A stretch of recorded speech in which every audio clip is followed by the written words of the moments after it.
아마 여기에 하나님께 예배를 드리러 나온 여러분들 모두는 예수를 믿는 사람임에 분명할 것입니다. 그렇습니다. 우리는 예수 그리스도를 믿는 그리스도인입니다. 그런데 예수를 믿는다고 하면서도 실상 우리가 믿는 예수님이 어떤 분인지, 또 우리가 예수님을 왜 믿어야 하는지를 모르면서 막연히 예수를 믿는다고 생각하는 사람들이 교회 안에 적지 않은 것 같습니다. 어려서부터 교회를 다니고 부모를 따라서 교회를 다니고 또 언제부턴가 교회를 다니면서 예배는 드리고 하나님을 찬송하고 기도하고 그렇게 신앙생활을 한다고 하지만 정작 예수님이 누구십니까? 예수님은 당신에게 어떤 분입니까? 라고 물으면 머뭇머뭇거리고 확실한 신앙 고백을 하지 못하는 사람들을 적지 않게 보게 됩니다.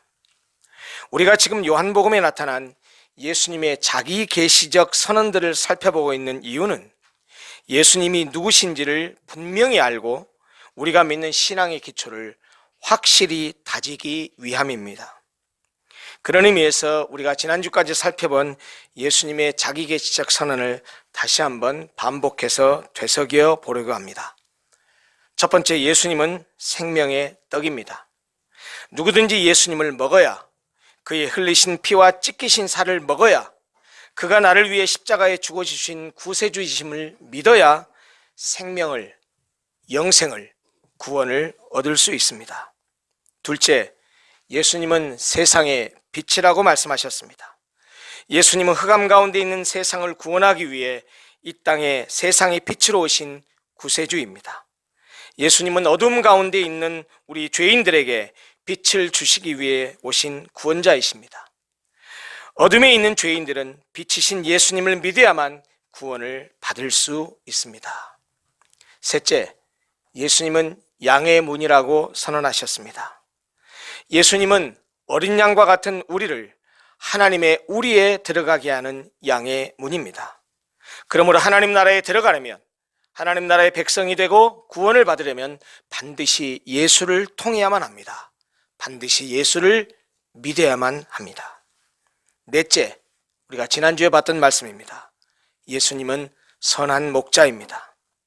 예수님은 강도나 도둑이나 사꾼들과 달리 우리를 위하여, 우리를 살리기 위하여 자기 목숨을 내어주신 사랑의 구세주입니다. 예수님만이 우리를 위해 죽어주신 선한 목자요 우리의 참된 구세주입니다. 이제 오늘은 본문 25절에 나타난 예수님의 자기 계시 다섯 번째 선언, 나는 부활이요 생명이다 라는 말씀을 이제 살펴보려고 합니다. 요한복음에는 마태복음, 마가복음, 누가복음과는 달리 특별히 이 표적이라고 번역된 단어를 독특하게 사용하고 있다는 말씀을 드렸었습니다. 마태복음, 마가복음, 누가복음에는 예수님이 행하신 기적을 능력, 헬라어로 디나미스, 다이나마이트의 어원입니다. 디나미스라는 단어를 썼고요. 때로는 기사, 기이한 일이란 뜻이죠. 이때는 테라스라는 헬라어를 사용했습니다. 또 이적이라고 번역된, 다른 성경에는 이적이라고 번역을 했는데요, 요한복음에는 표적으로 번역을 했습니다. 이런 단어들을 여러 가지를 섞어서 예수님이 행하신 기적을 표현했지만 요한복음은 예수님이 행하신 기적, 사람이 행할 수 없는 이런 표적들을 유일하게 요한복음에서만 세메이온이라는 단어를 독특하게 사용하면서 그것이 예수님의 신성을 의미하는 것으로 계속해서 강조해서 표현하고 있습니다. 사실 요한복음에서 예수님의 표적의를 계속해서 이렇게 강조하는 이유는 요한복음을 기록한 요한 스스로가 내가 이 복음서를 왜 기록한다라고 하는 그 요한복음의 기록 목적과도 깊은 관계가 있습니다. 요한복음 20장 30절과 31절에 보면 요한복음을 기록한 요한이 내가 이 복음서를, 이 글을 왜 쓰는지를 분명하게 이렇게 밝혔습니다. 들어보십시오. 예수께서 제자들 앞에서 이 책에 기록되지 아니한 다른 표적도 많이 행하셨으나 오직 이것을 기록함은 너희로 예수께서 하나님의 아들 그리스도이심을 믿게 하려 함이요 또 너희로 믿고 그 이름을 힘입어 생명을 얻게 하려 함이니라. 이렇듯이 요한은 그의 복음서를 기록할 때 예수님께서 행하신 표적에 초점을 맞추었습니다. 거듭해서 말씀드리지만 표적이라고 하는 말은 예수님이 행하신 초자연적인 역사인데 표적 자체가 중요한 것이 아니고 그 표적이 지시하는 것, 그 표적이 가리키는 것, 그 표적이 의미하는 것, 즉 표적은 그 표적을 행하시는 예수 그리스도가 바로 전능한 하나님의 아들이시요 그가 신적 능력을 가지신 하나님이시라는 사실을 보여주고 있다는 사실을 꼭 기억해야 됩니다. 제가 몇 차례 이 표적을 설명할 때 말씀을 드렸죠. 운전할 때 신호등을 보면 빨강, 초록, 노란색 불빛입니다. 그냥 단순히 빨간색 불빛이고 단순히 노란색 불빛이고 단순히 초록색 불빛이지만 그 불빛이 지시하는 의미하는 것이 있습니다. 빨간불이 들어오면 stop이라는 말이죠. 서라는 말이죠. 단순히 빨간불은 빨간불의 의미가 아니고 빨간불이 가리키는 것이 있다는 것이죠. 그것이 의미하는 것이 있다는 얘기죠. 표적이란 그런 뜻입니다. 요한이 기록한 요한복음에는 예수님의 표적이 7가지가 나타나 있는데 그 대표적인 7가지가 지시하는 것이 뭐냐면 이런 표적을 일으키신 예수께서 다름이 아닌 하나님의 아들이시다. 이 표적을 일으키신 분이 바로 우리를 위하여 이 땅에 죽으러 오신 우리의 구세주 그리스도시다. 이것을 가리키고 있다는 것이죠. 그러므로 예수님이 일으키신 표적은 보았지만 그 표적을 보고서 표적이 의미하는 뜻을 이해하지 못한다고 한다면 아주 어리석은 것입니다. 요한복음에는 방금 말씀드린 대로 7개의 중요한 표적이 등장합니다. 그냥 듣기만 하십시오. 요한복음을 읽다 보면 이런 내용이 나옵니다. 첫 번째 표적이면 갈릴리 가나에서 혼인잔치에 포도주가 다 떨어졌는데 물을 포도주로 변화시킨 표적이었습니다. 두 번째 표적은 거의 죽게 됐던 왕의 신하의 아들을 말씀으로 고치신 일이었습니다. 세 번째 표적은 베데스다 연못에 38년 된 병자를 고치신 일이었습니다. 네 번째 표적은 우리가 너무나 잘 아는 벳세다 광야에서 보리떡 5개, 물고기 2마리 가지고 5,000명을 먹이고도 12광제를 남기신 표적이었습니다. 다섯 번째 표적은 오병이의 기적을 베푸신 후에 배를 타고 가버나움으로 건너가실 때 물 위를 걸으셨던 표적입니다. 여섯 번째 표적은 우리가 저번 주에 봤었죠. 날 때부터 맹인된 사람의 눈을 뜨게 하신 것이 여섯 번째 표적이었습니다. 그리고 오늘 본문의 내용, 죽은 나사로를 다시 살리신 이 사건이 마지막 7번째 표적입니다. 평소에 친분이 두터웠던 죽은 나사로를 살리신 이 표적, 이 나사로를 살리신 이 표적을 통해서 예수님은 당신이 부활이요 생명이심을 직접 보여주셨습니다. 즉 예수님께 죽음을 이기실 능력이 있을 뿐만 아니고 예수님이 죽음의 권세를 정복하고 생명을 부여하시는 분이라는 사실을 증거하고 있다는 말입니다. 지금 말씀드린 앞에 6가지 표적들, 그 모두는 다 표적이 의미하는 대로 하나님의 아들이신 예수님의 신적 능력을 보여주고 있지만 특별히 오늘 보게 될 이 나사로를 다시 살리신 이 7번째 마지막 이 표적은 표적 중의 표적, 표적의 정점이라고 말해도 과언이 아닐 것입니다.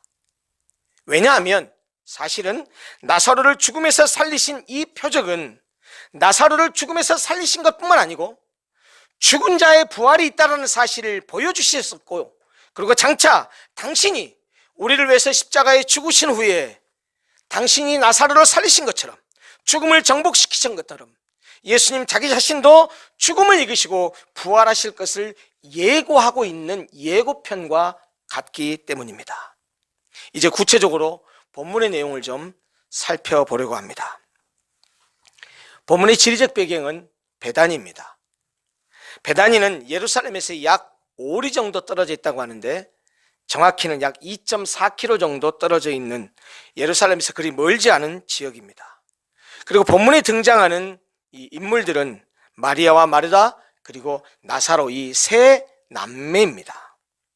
그들은 예수님과 친분이 꽤 두터웠던 사이였던 것 같습니다. 3절과 5절에 두 번씩이나 예수님이 이 삼남매에 대해서 그들을 사랑했다라고 표현하고 있는 걸 보면 굉장히 사적으로 가까우셨던 그런 관계였던 것 같습니다. 그런데 나사로가 병이 들었습니다.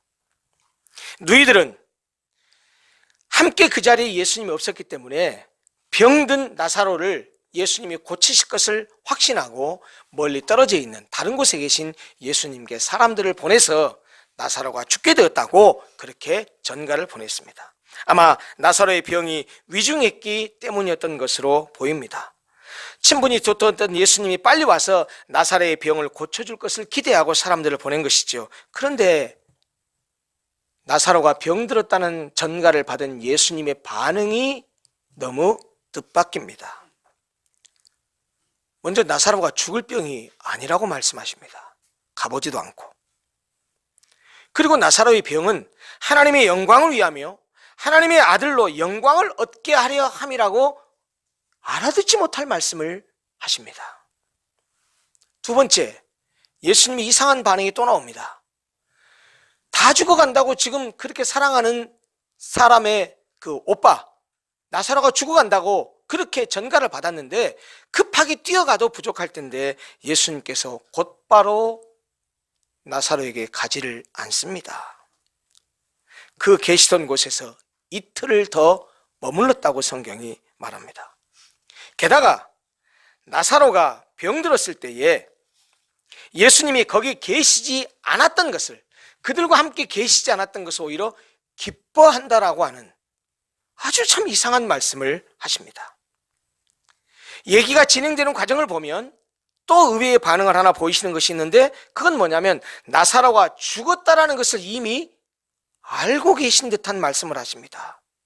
그리고 나사로가 죽은 것은 어떤 다른 뜻이 있었다고 또 말씀하십니다. 처음에는 나사로가 잠들었다고 얘기했습니다. 그랬더니 사람들이 잠들었으면 깨겠지요 라고 말하니까, 잠들었다라는 말은 우리가 보통 사람들이 말하는 죽었다라는 말을 의미하는 것인데 그걸 못 알아듣고 진짜로 자는 것처럼 얘기하니까 아니다, 나사로가 죽었다라고 다시 확실하게 말합니다. 그런데 나사로가 죽게 된 것도, 병들었을 때 거기에 있지 않았던 것도 결국은 모든 사람들 알고 믿게 하기 위해서 나사로가 죽은 것이고 믿게 하기 위해서 내가 거기에 함께 있지 않았던 것이다라고는 엉뚱한 말씀을 하십니다. 도대체 무엇을 믿게 하기 위해서 나사로가 죽었고 무엇을 믿게 하기 위해서 죽은 나사로와 함께 예수님이 같이 있지 않았다는 말씀일까요? 나사로가 병들었다는 전가를 받고도 즉시 오지 않고 며칠 후에 예수께서 나사로의 집에 오셨을 때는 이미 나사로가 죽고 장례까지 치러서 무덤에 있은 지 나흘이 지난 때였습니다. 마르다는 예수님을 보자마자 안타까운 심정을 토로합니다. 주님이 여기 계셨더라면 우리 오라버니가 죽지 아니했을 텐데요. 두 가지 의미 같아요. 왜 하필 예수님 우리와 가까이 지내셨었는데 오빠가 병들었을 때 우리와 함께 하지 않으셨습니까? 그때 계셨더라면 오빠가 죽지 않았을 텐데요. 예수님이 고쳐주셨을 텐데요. 다른 또 하나의 의미는 제가 전가를 보냈지 않았습니까?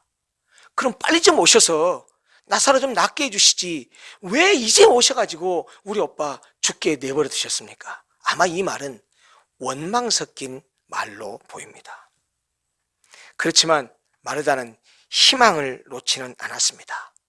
이어서 이렇게 말합니다. 그러나 나는 이제라도 주께서 무엇이든지 하나님께 구하시는 것을 하나님이 주실 줄을 압니다 라고 고백합니다. 예수님이 마르다에게 말씀하십니다.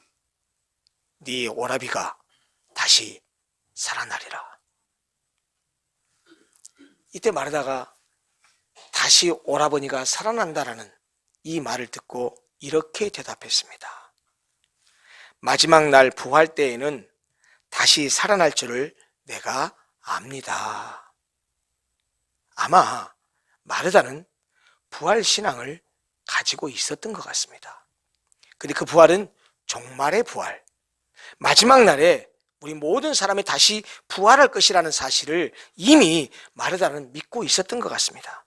그러나 사실은 이 말을 가만히 들여다보면 네 오라버니가 다시 살아나리라 그랬을 때 그래요, 예수님이 다시 살아나라 하면 지금 당장이라도 죽은 오라버니가 살아날 것을 믿습니다, 이렇게 대답한 것이 아니고 맞아요, 마지막 날 부활 때에는 다시 살아날 줄 나도 알아요 라고 하는 걸 보면 지금 자기 오라버니가 다시 살아날 것이라는 기대는 하지 않았던 것 같습니다. 그가 가지고 있었던 부활에 대한 믿음은 먼 미래에 언젠가는 다시 오게 될 그때 먼 미래에 있을 부활을 생각했던 것 같습니다. 다시 말하면 부활을 현재적인 의미로는 받아들이지 않았던 것 같다는 뜻이란 말입니다. 이때 주님께서 하신 말씀이 무엇입니까? 요한복음에 나타난 자기 계시적 5번째 선언을 이때 하십니다. 나는 부활이요 생명이다.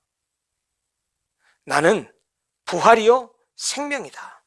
나를 믿는 자는 죽어도 살 것이고 살아서 나를 믿는 자는 영원히 죽지 아니할 것이다 라고 말씀하시고 나서 그 말 끝에 마르다에게 질문했습니다. 이것을 네가 믿느냐? 마르다가 고백합니다. 나는 부활이요 생명이니 나를 믿는 자는 죽어도 살 것이고 살아서 나를 믿는 자는 영원히 죽지 아니하리라. 이 선언을 하고 와서 너 이거 믿니? 그랬을 때 마르다가 위대한 신앙 고백을 합니다. 주여 그러하외다. 무슨 말입니까? 주님 믿습니다. 믿습니다. 주는 그리스도시요 세상에 오시는 하나님의 아들이신 줄 내가 믿습니다. 이 말을 하고 마르다가 돌아가서 마리아에게 예수님 오셨다고 불러냅니다. 그러니까 예수님 오셨다는 얘기를 듣고 마리아가 급하게 뛰어나갑니다. 급하게 뛰어나가니까 나사로를 문상하러 왔던, 조문하러 왔던 많은 조문객들이 아마 마리아가 고골하러 무덤에 가는 줄 알고 같이 가서 위로하려고 따라 나섰습니다. 한결같이 나사로의 죽음을 애도하며 울고 있었습니다. 그런데 예수님께서 그 모습을 보시고 심령에 비통히 여기셨습니다. 분노하셨다는 말입니다. 성경은 이렇게 말합니다.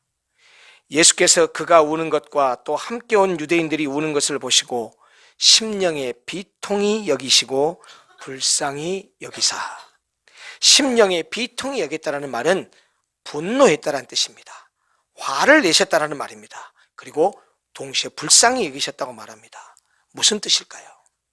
지금 이들이 왜 울고 있습니까? 뭐 때문에 울고 있습니까?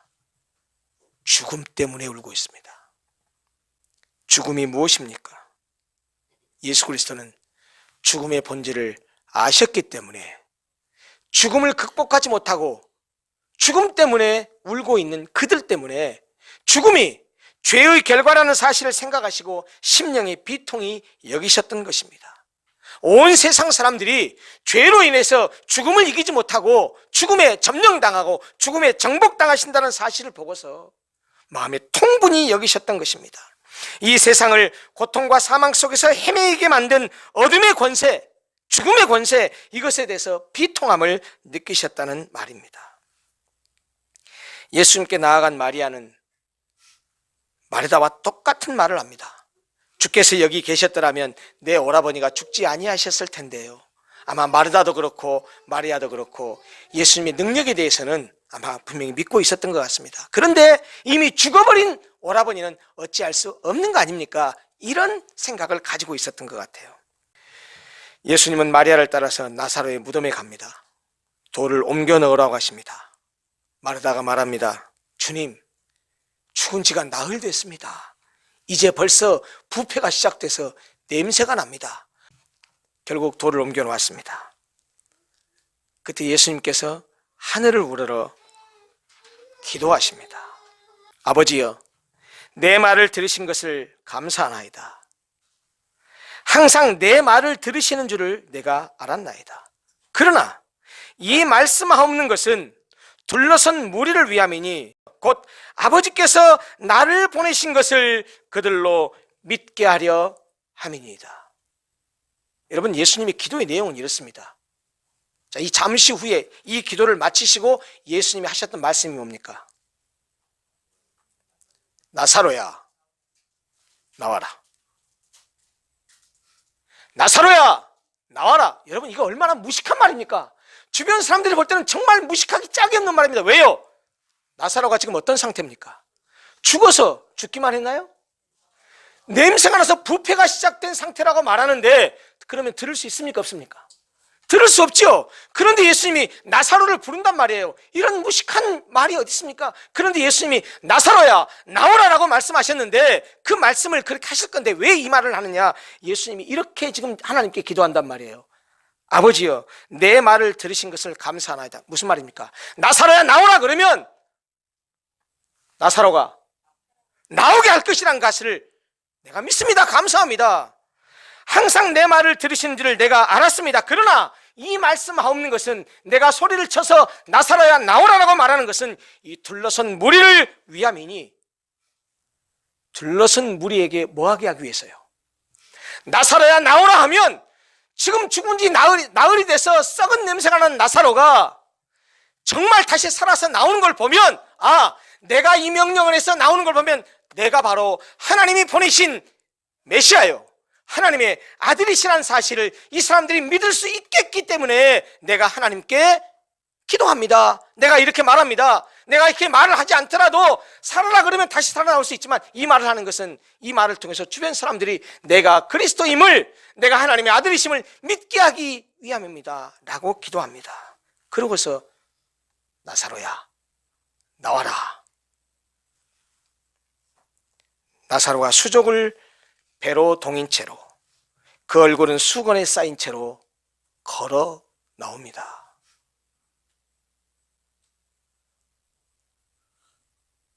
마지막 예수님의 말씀이 뭐 있습니까? 풀어놓아 다니게 해라. 사랑하는 성도 여러분, 이것이 오늘 본문에 예수님이 죽은 나사로를 다시 살리신 마지막 7번째 표적에 관한 내용입니다. 사실 예수님의 공생애 동안에 죽은 사람을 살린 사람은 본문의 나사로만이 아닙니다. 다른 복음서를 보면 회당장 야이로의 딸도 살리셨고, 나인성 과부의 아들도 살리셨습니다. 그러나 그들을 다시 살리신 사건과 오늘 나사로를 살리신 사건은 근본적으로 다릅니다. 그들은 죽은 지 얼마 지나지 않은 시신이었으나, 오늘 우리가 보았던 이 나사로는 죽은 지 나흘이나 지나서 부패하기 시작한 시체였습니다. 도저히 살아날 수 없는 존재였습니다. 그렇지만 나사로는 예수님이 명령하신 대로 그 명령을 따라서 부활하여 무덤을 걸어 나왔습니다. 예수님은 죽은 나사로를 다시 살리신 이 표적을 통해서 그가 부활이요 생명이라는 사실을 명확하게 보여주셨습니다. 예수님이 생명의 주인이실 뿐만 아니라 사망 권세를 깨뜨리시는 능력을 가지고 있다는 사실을 보여줬다는 말입니다. 예수님은 자기 자신이 계시했던 말씀처럼 예수님은 부활이요 생명입니다. 그가 우리의 구세주요, 그가 하나님의 아들이시라는 증표가 바로 그가 부활시킨 그 사건을 통해서 우리에게 알려줬다는 말씀입니다. 나는 부활이요 생명이라는 말씀은 예수님 우리에게 생명을 주시는데, 그 생명은 파괴할 수 없는 생명이요, 그 생명은 죽음을 정복하는 부활을 통해서 주어진다라는 뜻입니다. 누가 그런 생명을 얻을 수 있습니까? 누가 그런 부활에 참여할 수 있습니까? 예수님을 믿는 자입니다. 예수님을 믿는 사람은 나사로처럼 이미 죽었을지라도 다시 살아납니다. 부활합니다. 살아서 믿는 자란, 여러분이나 저처럼 지금 육신의 생명이 있을 때 믿는 자를 말한다는 말이에요. 영원히 죽지 않는다는 것은 육체적으로 죽지 않는다는 말이 아니라, 육체적으로는 죽지만 장차 육체적인 부활로 살아나 천국에서 영원히 살게 되기 때문에 영원히 죽지 않는다는 말입니다. 그리스도 안에서, 그리고 그분에 대한 믿음 안에서 죽은 자들은 아주 죽은 것이 아니라 자는 거라는 말이에요. 다시 깬다는 말입니다. 다시 살아납니다. 여러분 기억하십시오. 부활은 허황된 꿈이 아닙니다. 부활은 판타지 소설에 나오는 환상이 아닙니다. 부활은 그저 믿음으로만 끝나는 것이 아닙니다. 부활은 실제로 일어났었고요, 예수님이 자신이 스스로 부활의 첫 열매가 되셨기에 예수 안에 있는 자들은 예수와 함께 부활의 열매로 똑같이 부활하게 될 것이라고 성경은 말하고 있습니다. 부활은 실제로 있었고 앞으로도 일어날 것입니다. 그렇기 때문에 부활의 믿음을 갖고 사는 것이 그리스도인이 이 땅에서 믿음으로 살아가는 가장 중요한 삶의 모습이라는 것입니다. 여러분, 부활을 믿고 부활을 소망하고 살아갈 때 지금 이 땅에서의 삶이 달라질 수 있는 것입니다. 여러분, 우리 그리스도인들 비록 세상 속에 살지만 세상 사람들과 다르게 삽니다. 세상에 속해 있지만 세상에 속하지 않은 사람으로 삽니다. 왜 그렇습니까?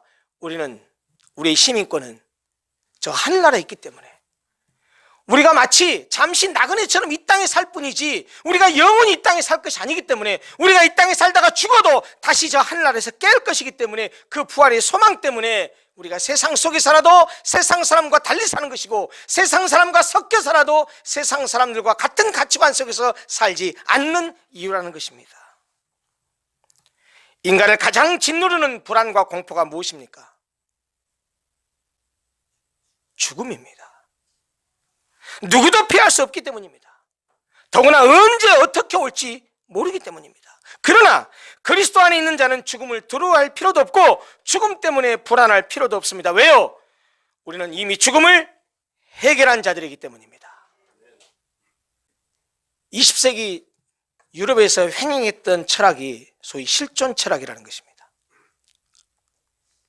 인간이 무엇이냐? 인간의 본질이 무엇이냐? 그 실존 철학은 크게 두 가지 계열로 나뉩니다. 신을 인정하는 유신론적 철학자들이 있고요, 신이 없다고 말하는 무신론적 실존주의자들이 있어요. 여러분들이 아는 무신론적 실존주의자의 대표적인 사람이 프리드리히 니체입니다.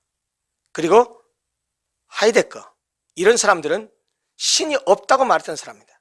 사르트르도 마찬가지입니다.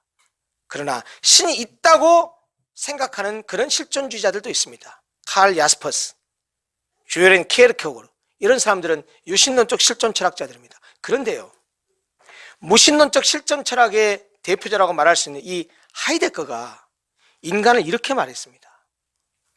인간은 던져진 존재랍니다.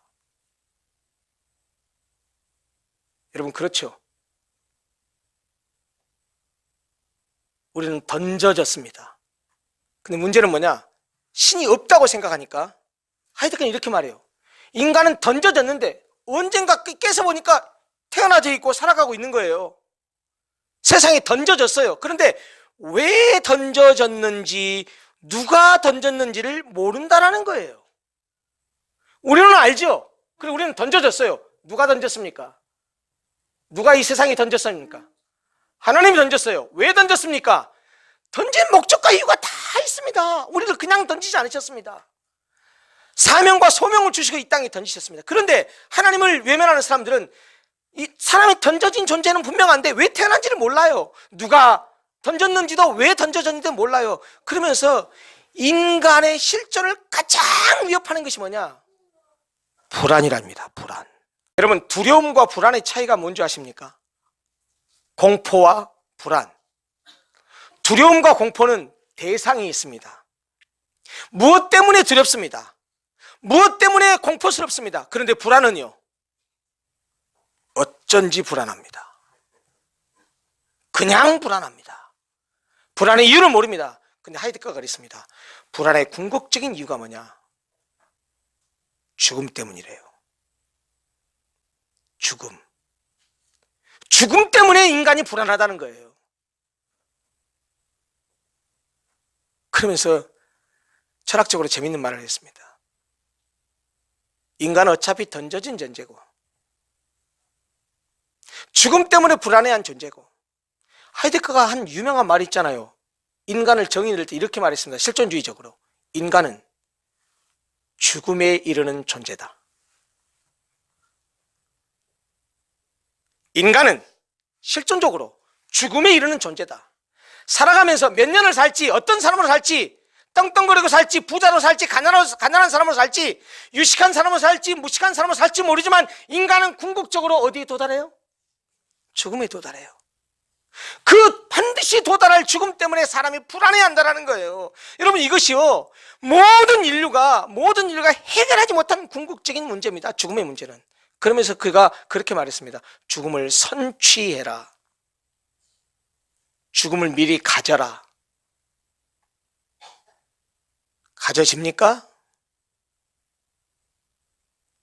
그런데 우리는 신앙 안에서 죽음의 문제를 해결했잖아요.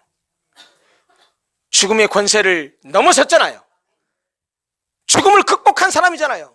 물론 우리 다 죽을 겁니다. 그러나 더 이상 죽음이 우리를 어떻게 하지 못하는 것은 우리는 부활의 주 예수 그리스도를 믿기 때문입니다. 부활하신 주님 안에 있으면 우리도 부활하기 때문입니다.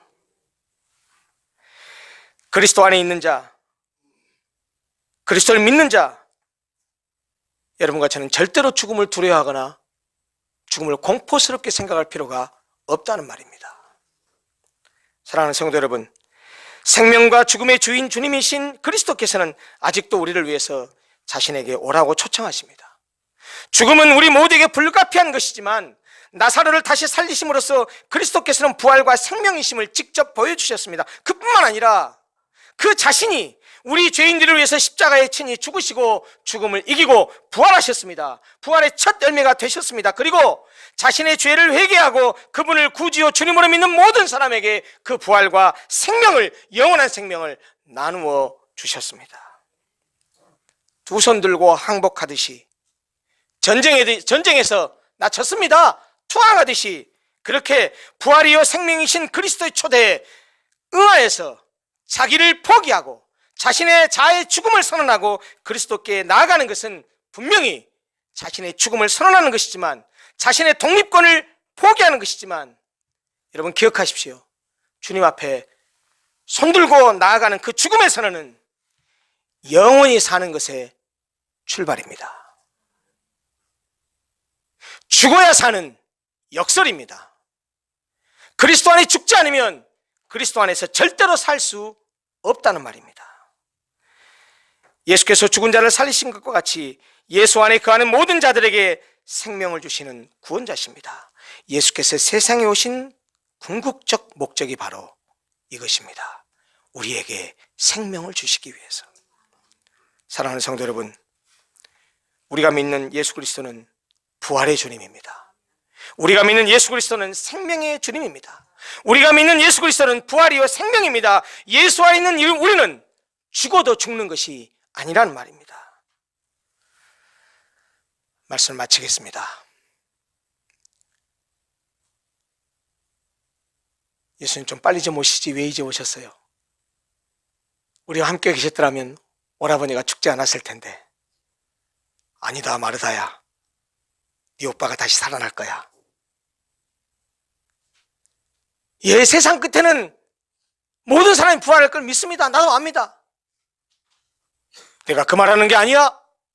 나는 부활이요 생명이니 나를 믿는 자는 죽어도 살겠고 무릇 살아서 나를 믿는 자는 영원히 죽지 아니하리라. 이 말씀을 하시고 나서 마르다에게 이것을 네가 믿느냐? 라고 물으셨는데, 설교를 마무리하면서 저도 여러분들에게 동일하게 묻고 싶습니다. 예수님 말씀하셨던 그 말씀 그대로 똑같이 여러분들에게 묻고 싶습니다. 진짜로 믿으신다면 크게 아멘 하셨으면 좋겠습니다. 예수님 마르다에게 물으셨던 그 질문을 제가 질문하고 여러분들이 아멘 하는 것으로 오늘 설교를 마무리할까 합니다. 예수께서 이르시되 나는 부활이요 생명이니 나를 믿는 자는 죽어도 살겠고 무릇 살아서 나를 믿는 자는 영원히 죽지 아니하리니 이것을 네가 믿느냐? 아멘. 기도하겠습니다.